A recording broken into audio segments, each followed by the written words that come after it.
Barbecue in Arkansas is a big deal, and of course, barbecue sauces. My buddy Chef Josh Smith has a way of taking local fruits and adding it to a barbecue sauce to just spice it up a little bit.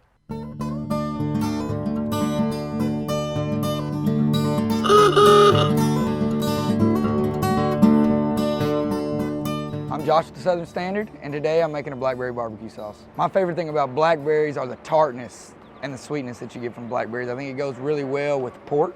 A lot of people are making cobblers and jellies and jams with them, but today we're gonna make a barbecue sauce. So we're just gonna cook down some blackberries.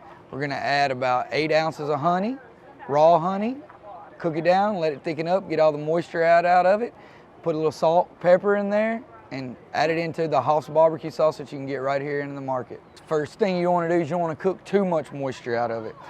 You want to make sure you strain it every time to get the seeds out, especially out of raspberries, blackberries, blueberries. Make sure you get the seeds out so when you eat your barbecue sauce, you don't have that texture in your mouth. It's so smooth. You could take peaches that you could get right here in the market and make a peach blackberry barbecue sauce. You could make a blueberry barbecue sauce. It's pretty simple. It can go any way you like. So if you find a barbecue sauce in the grocery store that you like, you know, Sweet Baby Ray's, McLard's, whatever it may be, you can simply make this little easy recipe and make it and change the flavor. Blackberry, peach, strawberry, pretty much any flavor that you want.